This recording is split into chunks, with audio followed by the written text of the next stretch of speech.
how that works, man. Yep.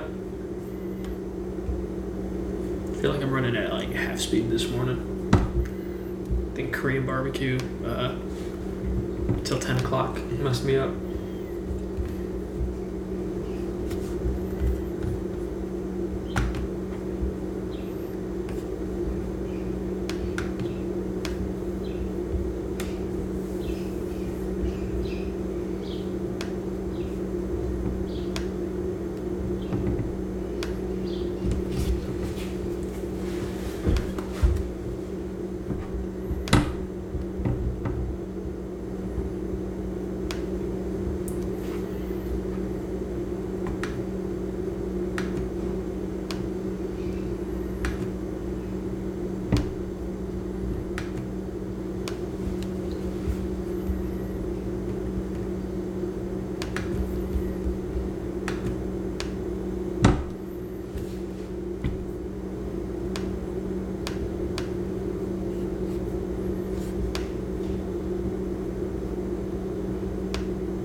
You ready? Yep.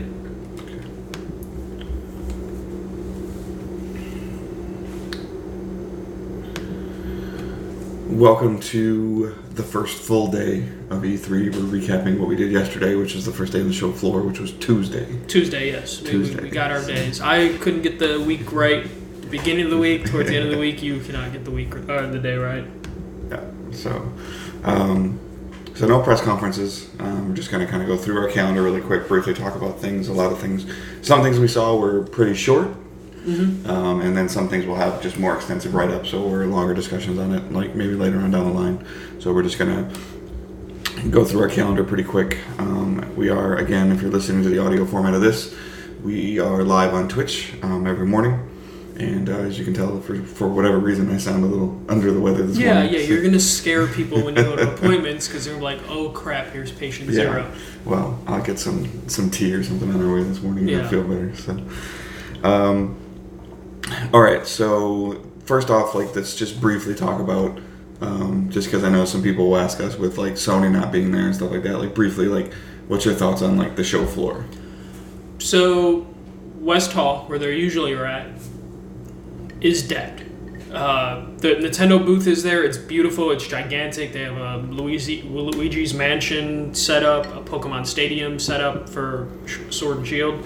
Then you have Sega. Sega put a fucking rock climbing wall in the middle of the show floor. They also have this controller that's huge. Yeah, they have a huge Sega Genesis controller. They have a little racetrack around their thing. And then you just have Xseed, I think, is in that booth, Big Ben, and then just a lot of empty seats and stages set up around the edges of the floor just because they just didn't have room to fill. And there's so many companies that are trying to do live interview shows at the convention, so they're just spread all around the floor. West Hall, very depressing and kind of sad how small it is, but but then you get to South Hall, and South Hall feels like E3 because there's stuff to do. It's crowded, big booths, in terms of the Borderlands booth is gigantic. Warner Brothers has a multi-level booth. And it's 3 different sides where it's Cyberpunk, Mortal Kombat, and then Lego. And then Bethesda has their big booth, though Bethesda's booth doesn't have a lot of foot traffic. Right. It seems like every time I pass by, I could just jump on a computer and play Youngblood. And what South Hall seems to be where everything's at this year. Yeah. It definitely is, like, even I had an appointment in West, and like it must have been after they opened it up to the public or whatever. I was trying to get to Nyko, I think, and it was just so difficult because of how much. I really wish, like, and it's just a personal preference, I really wish Nintendo could figure out a way to incorporate their line system into their booth, so that they would not be like in the hallways and stuff like that. They put tape down on the ground and everything like that. And I knocked 2 people over yesterday.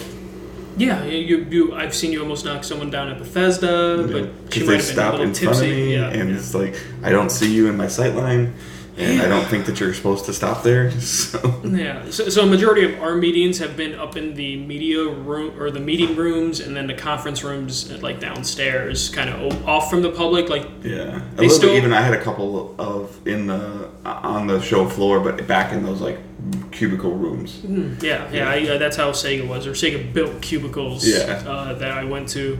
The meeting rooms have been utilized a lot, and a lot of companies that's just the only place to do business now because the floor is kind of crazy, right? Or at least in the West Hall. And I don't necessarily like the public being there doesn't bother me, but what I don't necessarily blame the public for is it's not really clear. Like sometimes these booths are very open air, and they don't know that. Like the 505 booth, like doesn't really have anything for non-media people. It's kind of an enclosed booth, and there's an entrance there, and there's a desk. They don't know if they're allowed to go in there or not go in there. Yeah. So it's like that's where like a lot of that stuff is coming from. But so that's that. Like that's just the show floor. I may or may not, with a little bit of time today, try to do a little bit of, depending on how my signal works on my phone, in there, which hasn't been bad.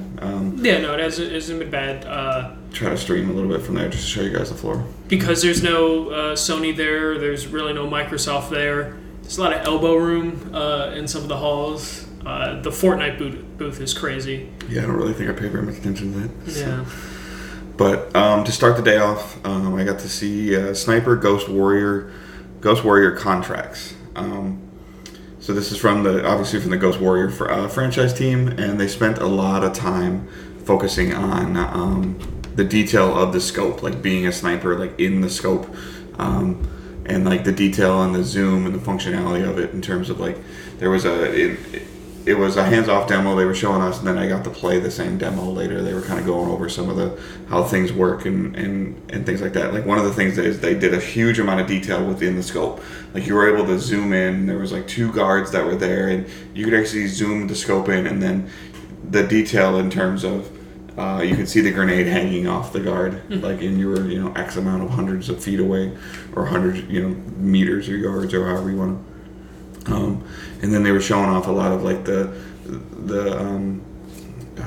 surveillance of the area, like the recon of the mission. So they've kind of gone more away from the open world aspect of the Sniper Ghost Warrior and gone more into more direct sandboxes of like you're in these areas, and this area is the thing that you're in, and you still need to escape after you eliminate your target and everything like that, but you're doing like individual contracts, which is why it's called Sniper Ghost Warrior contracts. So it's not just like here's the whole map, and then doing those smaller areas have allowed them to let the game load faster and have a little bit more control of like the enemy AI behavior and everything like that. There's a lot of doing the mission and getting bounties while you're doing the mission, and side missions and challenges.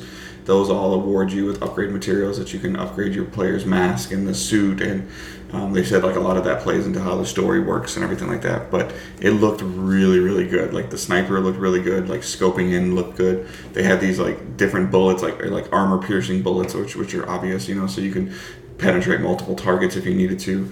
And then they had like a distance, like this distance bullet that you'd shoot against the wall, and it would put like a little mini radar. You could shoot it like 400 X amount away, and it hit a wall, and then that would tell you if there's anything else in that area, maybe in a building that you couldn't see, or it also would help you with distance of how far your currently marked targets are, so that way you could set your scope and everything correctly. It's got a little bit of a red dot aim assist that you can turn on and off if you want to, so it'll kind of tell you like bullet drop and wind and stuff like that. Like, you have to put the cursor up a little bit over to the right to compensate for the wind and the bullet drop.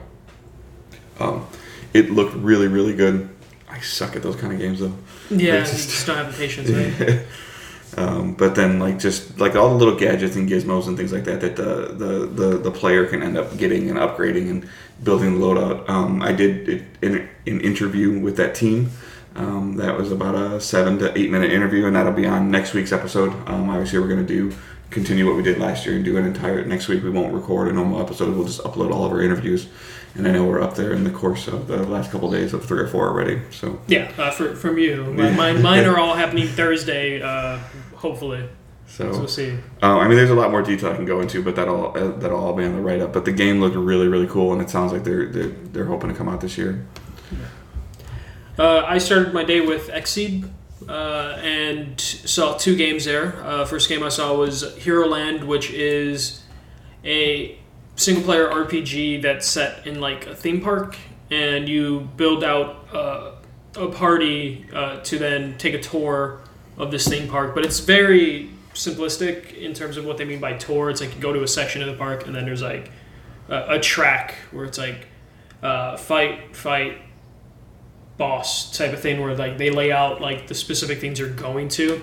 The art style is really cute. It's kind of paper craft, cardboard cutout design. They're very flat 2D characters, and when they knock down, you see their thickness in terms of the cardboard design. Mm-hmm.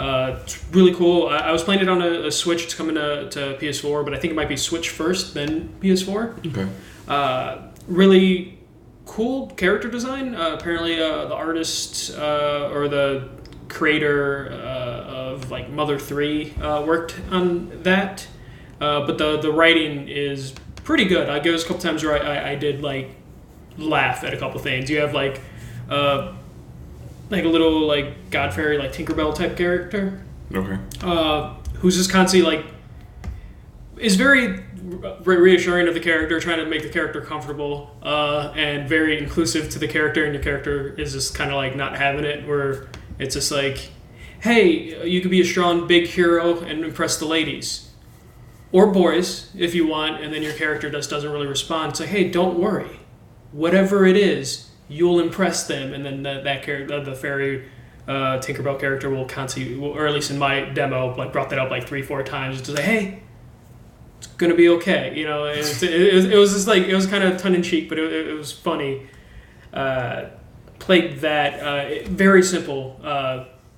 Combat, it's kind of just automated. You are playing the captain of the team, and you're just directing the characters or your party to attack the monsters. And you have a flag system where it's green means go, kill everything. You can put a black flag on an enemy, which means all the team's attacks focus on that enemy.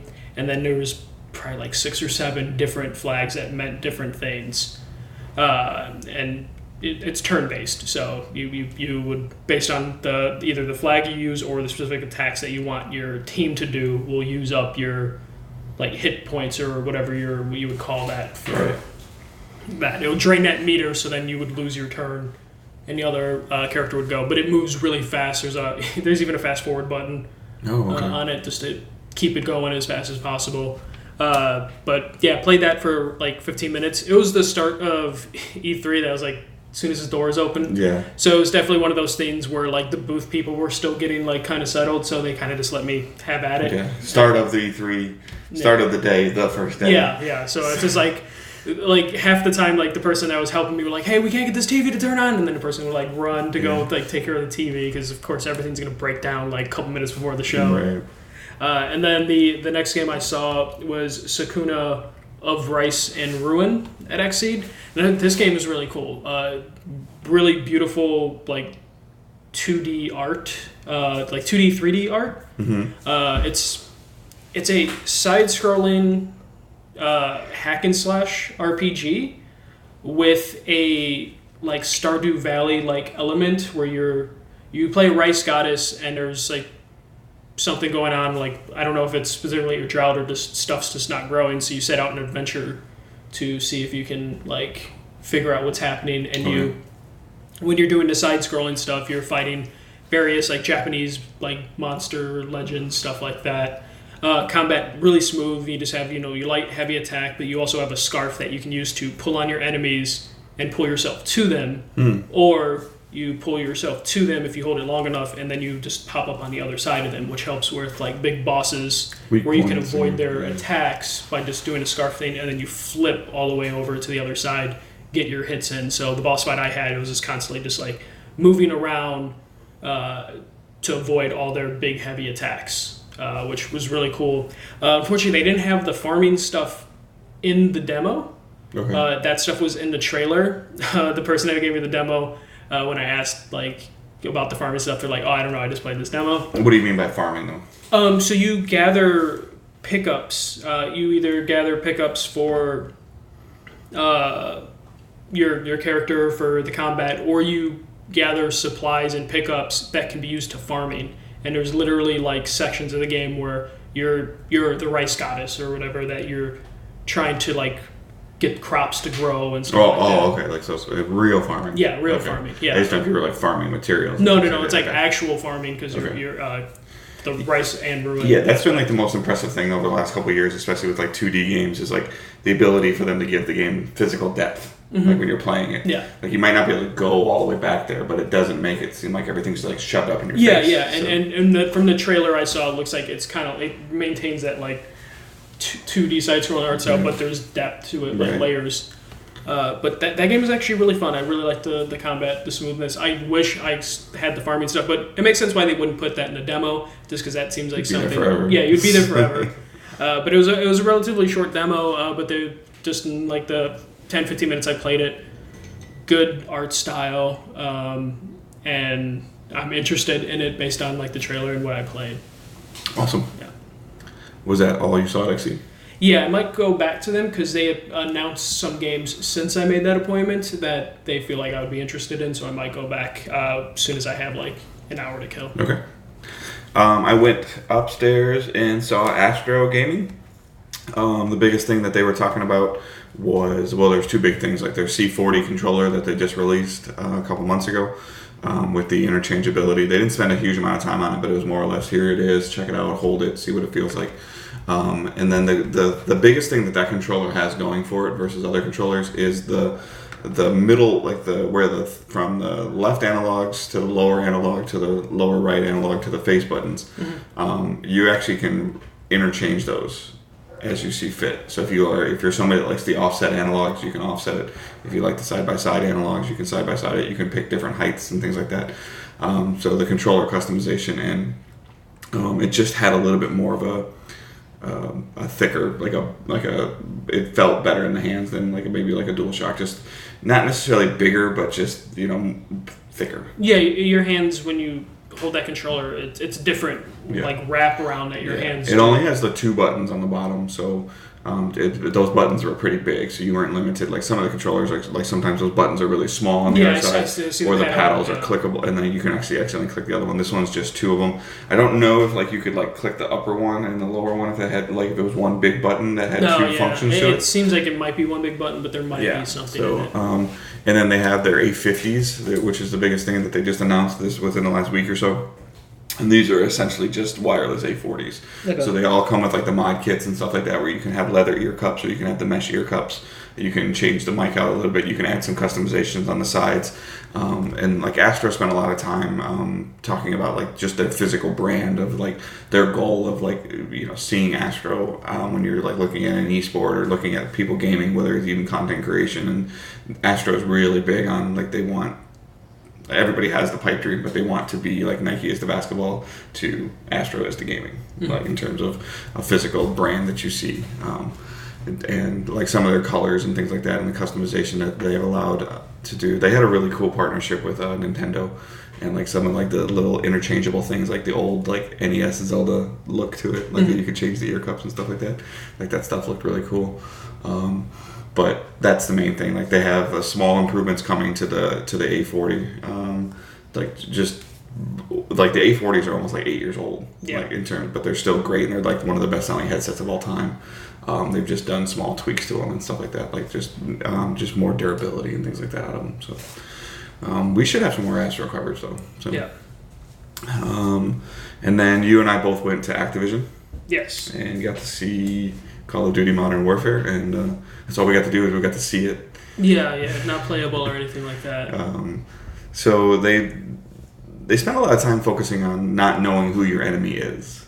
Yeah, there was many scenes in that game or in that the brief demo we had, where they emphasized that really heavy, almost comically, to a point. I mean, it's a very serious game, but they put you in many situations in that like 10 minutes where it's like, is this an enemy? Is this an enemy? Is this an enemy? Right. But yeah, it looks amazing. Like, Yeah, I mean, technically. they showed a bunch of stuff like in the night vision, and we found out after we saw it like that was running on a Pro.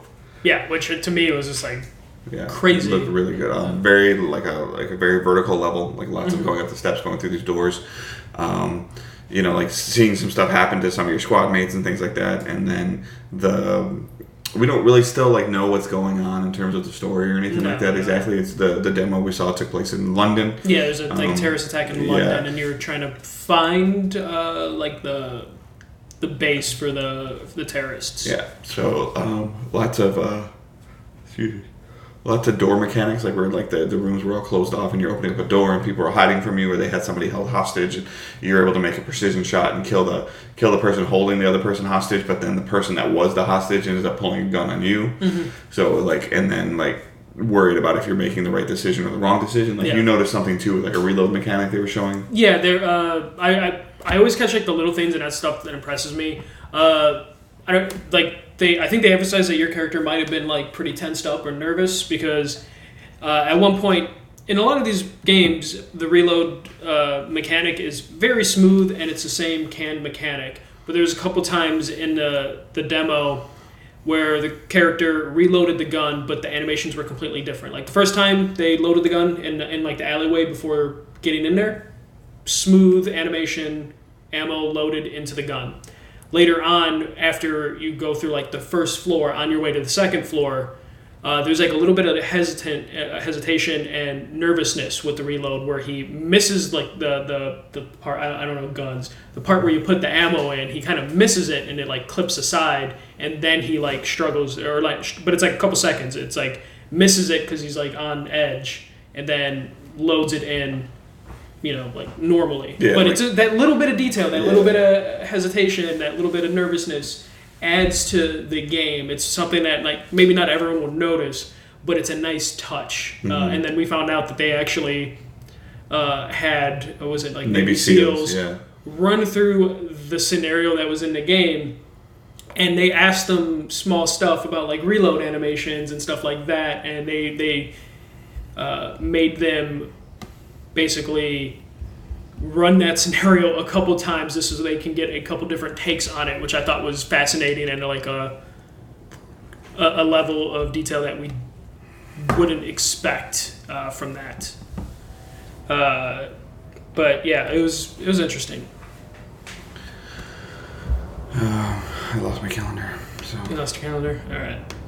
It's here. So, yeah. Then after that, we actually both went to Volt Edge, which is a new headphone company, like about 9 months old, I believe they said. Like they just started really doing stuff.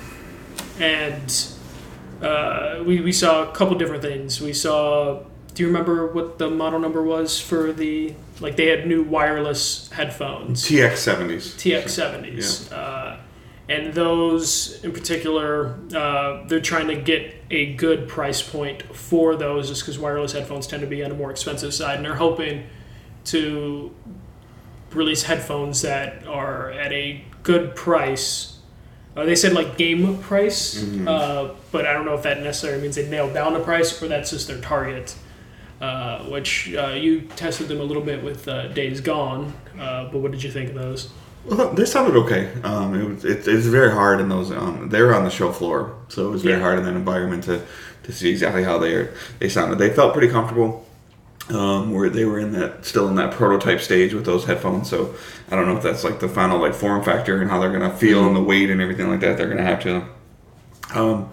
But I mean, they felt relatively comfortable. The shape of them is a little concerning to me, with a lot more like this. Super square. Yeah, as I've learned a little bit more about headphones and stuff like that, like a lot of the plastic housing and stuff like that can be a little bit concerning for sound quality and stuff like that. But having a good price point wireless headphone is necessary in the market today. Yeah, and then he also had a really cool kind of soundbar base for computers, and they said they're gonna hopefully do something with the new consoles. Yeah, they're just waiting to see what how the sound's going to be, so the sound chips and things like that are going to work in the new systems. But this was a kind of directional sound bar to where it points the speakers a certain way, and I forget some of that tech. It's the directional sound tech that we've seen for a couple of years, where you have this like, almost like a monitor stand, sort of. Not necessarily a stand that holds a monitor up, but something for you to put your monitor or your television on. And underneath it is like there's speakers, and the speakers will point directly at you. There was like I think a half a dozen different speakers across the span, but they were doing this thing where you could kind of hear something on the left side or the right side, a little bit of 3D audio. The most interesting part is like I was probably about 3 or 4 feet away from you, and I really couldn't hear anything that was going on, and to the point where you were in the sound cone so much that you couldn't hear me. Yeah, I couldn't hear you. I could just hear they were playing music during like Fortnite. Yeah. And couldn't really hear that. And it was funny, like when I stood up to leave that station, I lost like half the sound. Right. When I just stood up, and not stood up and left, like just stood up over them, I lost like half the sound. So it seems like that would be really cool to have when you don't want to disturb other people, but you don't want to lose too much sound. I mean, it's not perfect. You can still hear a little bit, but it cuts off enough of the sound. It wouldn't be like disturbing enough, like if I didn't want to wear headphones that day while I was playing games and stuff like that, and my wife's in the room or my son's in the room. Mm-hmm. It doesn't. There's enough like kind of like background noise, like where you can hear like a TV on in like the other room. Yeah. And to that where you don't necessarily have to have the headphones on that day. They talked about integrating a microphone on the top of the speakers, a little bit offset back, to where that you could even like have party chat going, to where like, since the sound is so directional that the microphone wouldn't pick up the sound, but they would still pick up you speaking to it, and then you could obviously hear them back talking back. If they can nail that aspect of it, that would be a really good product. I want to see that microphone technology in person, or hear it in person, just because those speakers get really loud, and having a mic just like right on that, even with the directional thing, I wonder how well that would work. They have a headphone jack too that you can just plug your headphones into, and any headphone you can obviously higher end headphones will be a little bit better, but any headphone you can plug in there, you'll get a very similar sound quality to what you were getting from the sound bar. Yeah. So speaking of actually, I'll just do the next one. So I visited Sega. I'm going to visit them another two times this week. I played Judgment and talked to someone on Judgment. I'm going to potentially interview someone from the development team Thursday. But got to play Judgment. They kind of just let me have at like a section of the city and just roam around, do side missions and some of the main missions. Combat is built off the Dragon Engine combat that they used for Yakuza 6, but they added a couple different fighting styles. Yamagi, I believe, is the main character in this. He fights completely different from Kido, and his personality is very different, but it still very much feels like a... it very much feels like a Yakuza game, and that's kind of what I need. Like, I still need to figure out exactly if there's any sort of tonal difference in that, but I already, in the 20-30 minutes I played it, there was a side quest that popped up where I'm chasing a dude's wig down an alleyway, and I'm like dodging people and jumping over cones and stuff like that. So there's still that silliness in the side quests that the Yakuza series is just known for, because Yakuza is very like bipolar in terms of like main mission is very serious, and then the side quests are where the game loosens up and has like fun with some of the silliness and playing off like a serious character. The casework is supposed to be very important for that because you're a detective trying to solve a crime. So there's different things you have to do. You might have to tail people. You'll have to go to people for contacts. It seems like you might be doing more than just beating people up because Yakuza every mission would just evolve into I'm just going to beat the shit out of someone. Yeah. This one, there's a little bit more detective work in it because it is a detective game. There's a new system in it where you change outfits to get access to different areas and stuff like that. But overall, it seems like it's going to be fun to play something different in that world that they built because it's the same city that they've used for like ever. If It comes out like in 2 weeks, right? It comes out in 2 weeks. Like we already have it for review. Ray is reviewing that, so that'll be out soon. So I don't know if I'll do a write-up for this because it'll probably come out around the same time the review does. But hopefully I get an interview with them. We were supposed to interview them right after playing the game, but there was a little bit of a mix-up. They didn't time the lunches correctly or something, which is understandable. It's crazy. I can imagine, like, they flew the guy over from Japan just to do interviews, and he probably needed to get food at some point. Right. Because little things like that is you'll find out that people are just stressed out, overbooked, and they forget eating. But since I had time to spare, I jumped right into Catherine, the remastered version of Catherine. Yeah. And they did something cool that I appreciate. Catherine was known for being a really difficult game. Like it's the puzzle elements. So when you go into nightmare mode, you're doing like that almost like Q*bert thing. And they realized that people really were interested in the story and like the dialogue stuff. And at a certain point, the game just got too hard for them. Even though Atlas at the time changed the difficulties to where they actually lowered all the difficulties for the US release. So they made it easier and it was still hard? Yes. Okay. So he's like, yeah, Atlas like put normal, they made normal mode easy. You know, they like basically just moved everything down one and then renamed it. And it was still super difficult.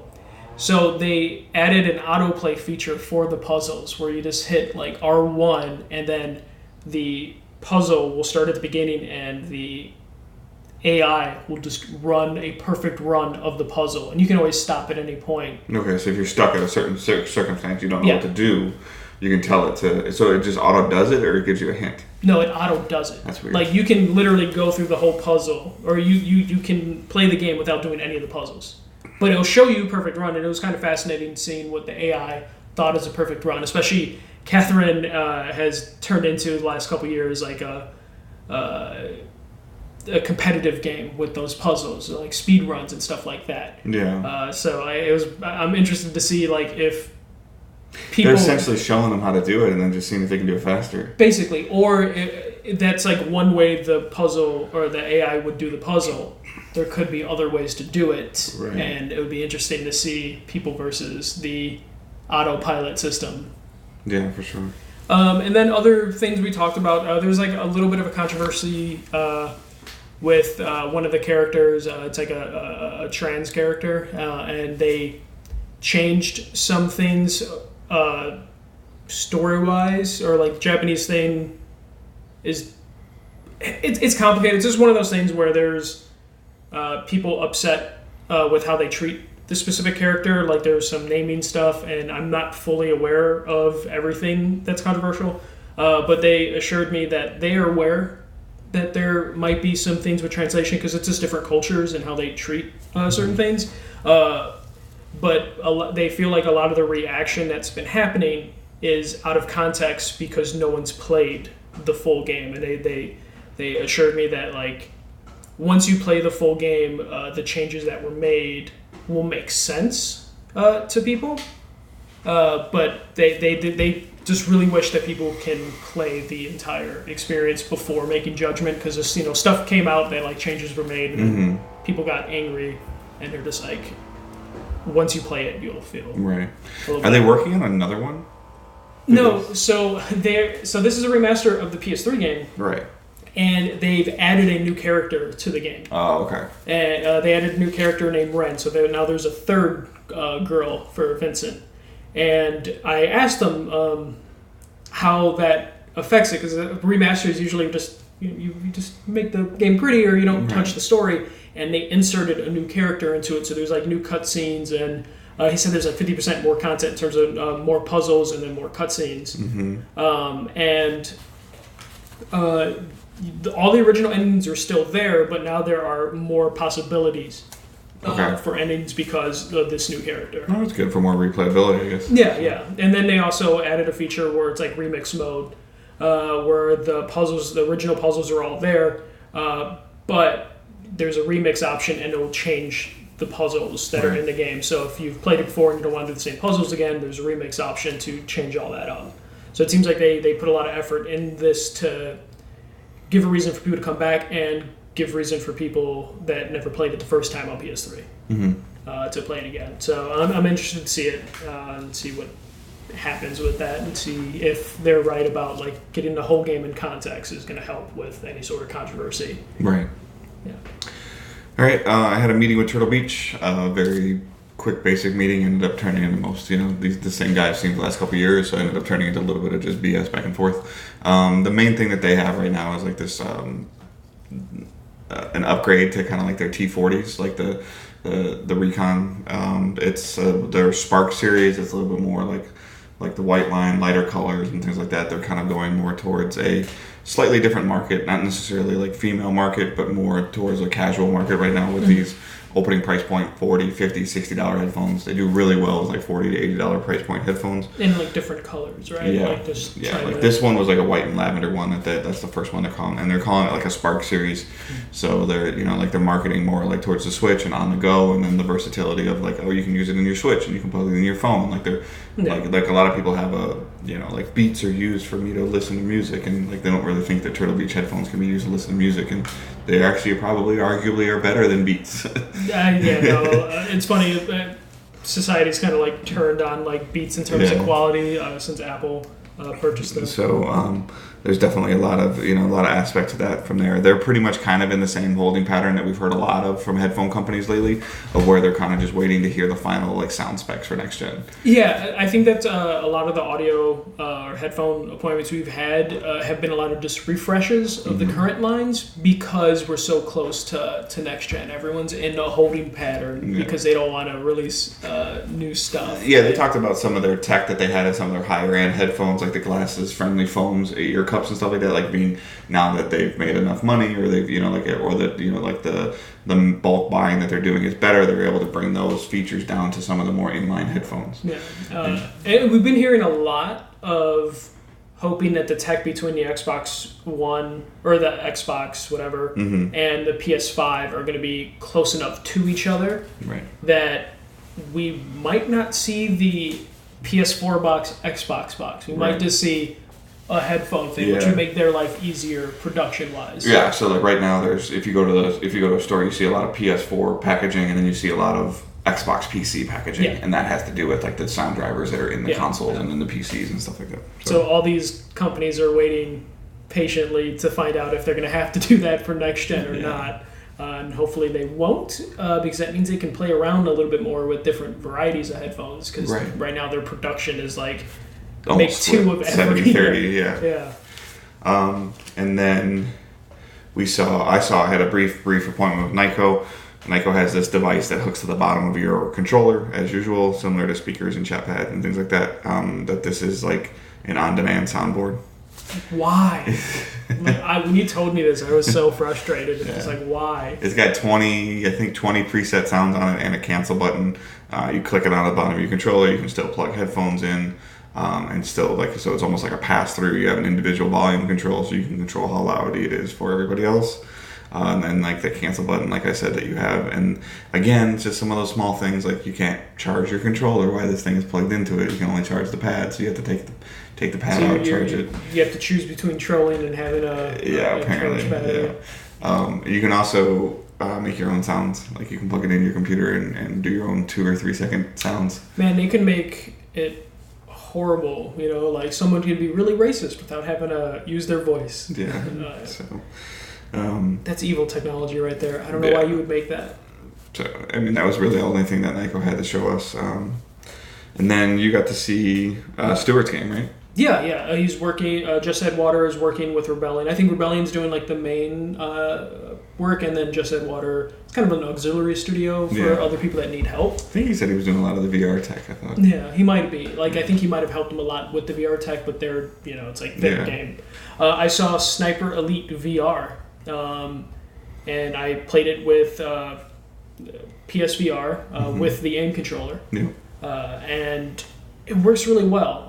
VR is very hit or miss with me just because I have like vision problems, don't have detail in the right eye, but it's in alpha currently, like alpha stage of production, and it works really smooth. I was really impressed with how it handled. You use the analog sticks to walk. When you turn, it does that thing where it like blinks a little bit. But it didn't bother me so much because it isn't a full blink. It just like it squints. Okay. Which I think helps significantly because I hate some games do a full blink where it's like you turn and it goes to black and then it opens up. This does a squint motion. But I ran through the game twice. It was a relatively short demo just because during E3 you don't want to get someone sick, so they make demos tend to be really short for VR games. But this worked really well. I just, was walking around rooftops just shooting Nazis, because World War II. And it works really well. It's funny, when you have the aim control, even though you have the aim control in your head, I was still like, for a split second when I first had them, like, how do I aim down the sights? And then I'm like, oh, and then I lift the aim controller up to my eyes, and then it actually uses the scope. Oh, really? Which works really smooth. Occasionally, they had like options. If you hold it, it will reset the gun to be more centered. Because recalibrate, yeah. Because occasionally, like I think it's like the move camera will like lose the aim gun. I'm sure there'll be a demo I go to that I'm too tall for. No, they specifically had people sit for it. You could stand, but they're like, no, we want people to sit just because it makes it easier. Just for they don't have. You're a giant, sir. We're gonna get you a smaller chair. Yes. Yeah. It was kind of a high stool, so yeah. Because you can like before, it's like the first option is enter your height, but they just set that at the standard that was the chair. But it actually works really well. I played it on easy at first. Just they recommended it, but they're like you can play it as many times as you want, but start on easy just so you get used to the walking. And if you don't like how the walking works, so they had different options. They had the teleport option, I believe, or the actual walking with the sticks. But I was really impressed with it just because I'm always worried that I might get sick. Yeah. And I didn't. And I was able to complete the mission twice. They said I had the highest percentage for that day, but again, it was only the first 3-4 hours of the day. They just make you feel good too. Yeah. But I improved. Like first time, I think I was like 65%. Second time, on a higher difficulty, I was at 81%. I'm sure someone will get 100 by like the end of the day. But it works really well. I like the feel of pulling up the rifle to my actual like eyesight, and the scope works really well. It doesn't feel like weird when you pull it up, and then it actually like zooms in. And Sniper Elite has that focus mode it just like zooms in more and then slows time down, but that doesn't mess with you in VR as much as I thought it would. And then, like mine, I think that they both do it, but the Sniper Ghost Warrior Contracts one that I saw, they still have that animation when you line that headshot up correctly of the bullet coming out of the barrel. Yeah. So I don't remember it showing the barrel, but you definitely follow the bullet when you get a really good shot. Yeah. And then it does like the Mortal Kombat X-ray thing where it's just like, a heart shot, and then it shows you the bullet penetrating to the heart, which is cool in VR. Obviously, you don't get that close, but you're aiming down the sights, and then you see the bullet go, and then they just like pull the camera to like a cool like side shot of like an X-ray of the bullet like penetrating. How does the holding breath mechanic work? Is it a button? No, they're that's kind of like what the focus is. Okay. The focus is basically the holding of the breath. Okay. You couldn't remember if they. Yeah. It's kind of all that that is in the focus button because it like slows time down. Okay. And steadies the rifle. And obviously, you get all the information too, like the wind and the. No, not in this demo, but I'm assuming that's coming later on. This was they were still in the alpha stage. They're still trying to get to the feel right before they add all the stuff that like Sniper Elite is known for. Right. Okay. And then while you were finishing that up, I went over to Big Ben. I did not get a chance to see Overpass. Apparently, the game was crashing. Oh, damn. So, but that I was did, like the Motor Storm like game. Right? Yeah, I'll just peek my head in there when I have a little bit of free time today. Yeah, right. Yeah. But I did get to check out. The first thing they showed me while they were waiting to try to fill some of the stuff in was they showed me a game called Bee Simulator, where you are a bumblebee and you're in the hive and you're getting quests and missions and things like that. And the way that they kind of talked about it was like 98% of a bee's life is very boring to watch. Like they go from the hive to the flower to the hive to the flower to the hive to the flower. Yeah. And then, but there's other stuff they were showing, like they've kind of duped in a little like a fight kind of with another bee where you're kind of like both like bouncing off each other and there's a block mechanic and things like that. It was interesting. It's like in terms of like the flying and stuff like that, it looked all very functional and very fluid. I did not get a chance to actually play it. And most of these stuff I didn't play. I played one or two. And then I actually have pictures of some of the games I took on my phone. My phone's over there, so I can't use it.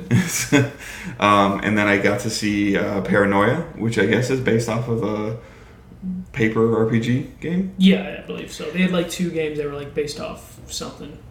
Yeah. So the main deal with that was it's kind of like a 4-player. You have a team, and you're kind of like the gist of it is that there's like an all-seeing intelligence that's in charge of the world now, and there's different tiers of society, and within those tiers, like people wear colored clothing, and with the colored clothing is like kind of like your state of level, your class in the world, and you're out doing tasks of working on things, and it's a tactical like RPG party of 4 kind of game. Gave me a lot of like XCOM feel to it, but not necessarily the duck and cover thing. It doesn't necessarily have permadeath in it, but it does. Like after one of your party members dies 6 times, you have to reallocate the skill points that you earn. Yeah. It looks like they're trying to bring it out by the end of this year, and like the demo was being played on a PC, and the guy was doing a lot of clicking and pointing with the mouse, and I had a lot of conversation with him about the controller setup, and they're still working on it. I just don't know how you're going to control all 4 people with a controller. Yeah. So it definitely had a lot of mouse and keyboard aspect to it as well, but it looked really cool, that top-down look, like you're in these buildings and stuff like that. And there are some incremental choices in the game where your teammates could tell the superior intelligence that you're doing things wrong on these missions because he trusts you to be the person that like oversees, like everybody has to be happy, you know, like, and you have to take these pills to be happy and things like that. So it kind of has a little bit of the We Happy Few vibe to it. But it looks like really cool if you're into those kind of like RPG strategy, like paper games and stuff like that. This one definitely has the stats and everything like that for it.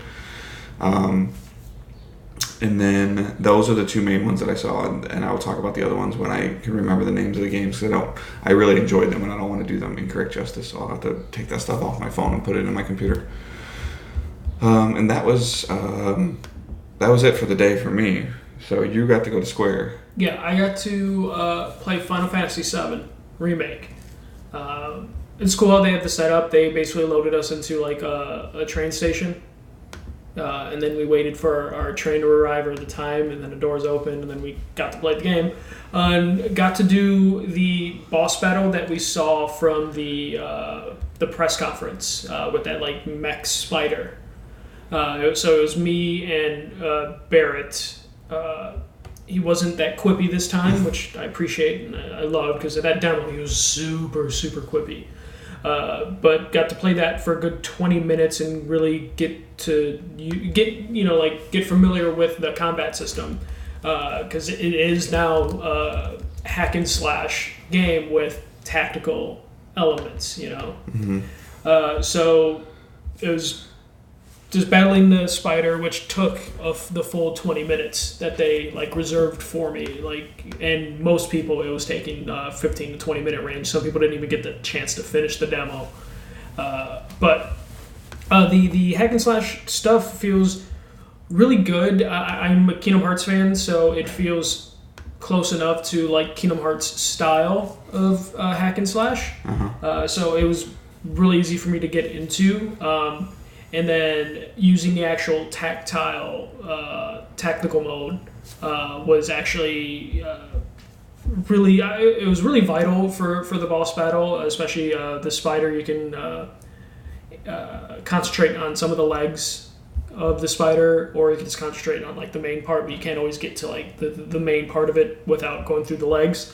So I was just constantly switching between Barret and Cloud, using that mode, and then How did that feel though? That switching back and forth. It was pretty seamless. Like Okay. it would just kind of like jump to the other character without much issue. Sometimes, if you aren't really aware of the placement of the other character, the camera can be a little finicky and like be under the map, or like under the platform you're on, Yeah. or like behind a wall. Because it's not turn-based anymore, right? No, it's not turn-based. You do have like an action bar for your special abilities, so like Cloud's Braver attack, triple slash, that stuff that's locked behind an ability bar. And that's on cooldowns, obviously, right? Like, That's basically built off how many attacks you get. okay. Like if you're hitting clean attacks, you build that bar, then you can do that. But also, I think the demo was set on easy, so I think that was kind of refilling a little bit slower it was refilling a little bit just to help out if you weren't doing A little bit too generous. Yeah.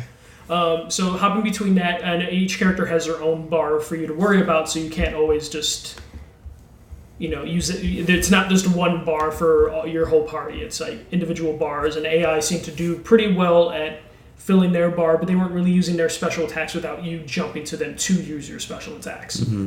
But I actually enjoyed the new combat. I was worried about them switching the combat, but I think my Kingdom Hearts fandom embraces that combat a little bit more than maybe like diehard Final Fantasy VII players will. But it's different, and it's actually really fun. They do have a thing where if you I forget what the thing is called, but if you take too much damage, you also fill another bar that lets you do a special crazier attack. So if you get beat up, there's like a way to get some revenge, or like even the fight with like the major special attack. Which was pretty cool. I only saw Clouds. I never got Barret. I mostly played as Cloud just because Barret's just shooting, which is just, it's not as fun, especially when you're fighting a giant spider. Yeah. So I didn't jump to Barret as much. But it was really fun. But it's a demo. The game's not coming out till next year, but there was a lot of weird, like, not necessarily artifacting. There was just like weird clipping with like Cloud's hair, and you ever see that thing where like you can see like the little, like almost the pixels, like when the hair, like it's almost like that green screen effect where it has like a little blurriness around the side. There was a lot of that happening, and there's a little bit of fuzziness on the screen, which I'm just assuming demo games year out might not be at full polished, but there's definitely usually that build. I would say that if I had to guess, that build is probably from like February or March. So it wasn't as good looking as the stuff that I've seen previously, from trailers and stuff like that, but all that's like super polished up compared to like the demo that they producing a trailer is way different than producing the playable. But like even the gameplay we saw at the conference looked a little better looking than with the demo, but that happens, They work on a specific E3 demo and they do what they can with it. But it was a real simple section of the game. It was just climbing down a couple ladders and then getting to this boss. And then just attacking them. Luckily, I was able to finish just like right when the thing was ending. Like they let me linger for a couple more seconds just so I can get to the thank you for playing screen. Yeah. So you feel accomplished that day. Yeah. But what was that? Any clarification? Like obviously, like I know, like the press release had more details in it. It is strictly just Midgar. Yes, it is. And then Jason Schreier actually interviewed someone from Final Fantasy, and he asked like, how many games is this? And they said they don't know yet, which is scary. That they're like, we don't know yet, but it's probably gonna be 2 or 3. Right. But yeah, no, I was impressed with Final Fantasy. It's might be one of my front runners for Game of Show, just because it was a really tight demo, and it despite like some of the like technical aspects, it still looked great, and the gameplay was really solid. Awesome. All right, that is pretty much what we saw on Tuesday. Yeah, we did go see Into the Abyss for Black Desert Black Desert. Online. Still don't understand what that was. It's an MMORPG that's been on PC since 2014, 2015, and it was on Xbox as of they're celebrating their 100th day, so for like 3 months. 3 months, yeah. It looks amazing. Like, it looks gorgeous. It looks really good, and the way it runs, like we were playing and stuff like that, a little bit of it, it's fun. Learning how to fight with, I think you and I had 2 different classes. Yeah, we had 2 different classes, but yeah, it's coming to PS4. Soon. Pre-orders July 2nd? Yeah, pre-order July 2nd, which they said means soon, but they last year announced Xbox during E3, but didn't come out till sometime March, this year. Yeah. But yeah, no, it's cool that this is finally coming because I know a lot of people that really enjoy it on PC and Xbox. So it's another MMO coming to PS4. They didn't talk about any kind of cross-play or cross-save functionality. No, it was very brief. They kind of just said like it's coming to PS4, and then they teased another expansion, and then they kind of just like let us out of the theater, and then we just found a demo station, played for a little bit, but you can tell it was definitely like a fan event. Just because they had like autograph sessions and everything like that, so it was kind of like chaotic. Right. So we'll try and find out more information about crossplay, how they're going to handle releasing a game, how the game functions and works, and especially I'm curious about when you release an MMO that's been out since 2015. There's been multiple expansions. The Xbox One is a couple months ahead of it. Right. How they handle releasing the PS4 version, like is day-and-date content and stuff like that. Yeah. Like, is it going to be caught up right away, and will that allow for crossplay? Because if that content isn't up to date right away, then crossplay is probably not going to be a thing for more than a couple reasons. Right. But yeah, no, it looks cool. It looks gorgeous. Like all this stuff they were showing was really nice, and it ran relatively smooth on a PS4 Pro that we were playing on. Yeah. Yeah. All right, so just very quickly, just to give you guys an idea, like we'll be going again. We'll be going live tomorrow morning, Thursday morning. Yeah, we'll go live Thursday morning and then Thursday night because we leave Friday morning. So you'll see us twice on Thursday. You have Bandai Namco, I have Konami, you have Sega, I have Borderlands, I have Warner Brothers, I have Zen, you have Devolver, you have Dying Light, and then you and I both have Ghost Recon. Then I think we're both going to 505. Yep. And then I have a couple other like hardware appointments and stuff like that today as well. So that's just a super brief of what we got going today. And then I will try to a little bit on the floor today. Like just if you don't have notifications on Twitch turned on today and tomorrow, just go ahead and turn them on. Even if you just turn them on for a day or two, just so if you want to see the show floor, I'll try to show the show floor. And then Michael might be able to do something as well, depending on how much free time we do or don't have. We'll definitely have some cool. I think it looks like we get a significant amount of time with Ghost Recon. So so that'll be really fun, and then we'll have some Watchdog stuff, and we'll have some more interviews going as well. So thank you guys so much for hanging out and the chat, for listening, for downloading all the stuff. I hope you guys are liking our coverage from E3 2019. I know we're having a good time. I'm enjoying these morning recordings more than the night recordings personally, and I know that we get to see some people and interact with them. So. If you're listening, watching, or anything like that, and you see us on the floor or whatever, if you're at E3, tweet at us, let us know. We'd love to catch up with you if we have a second. But other than that, I hope everyone has a great rest of your day. Yeah. See you.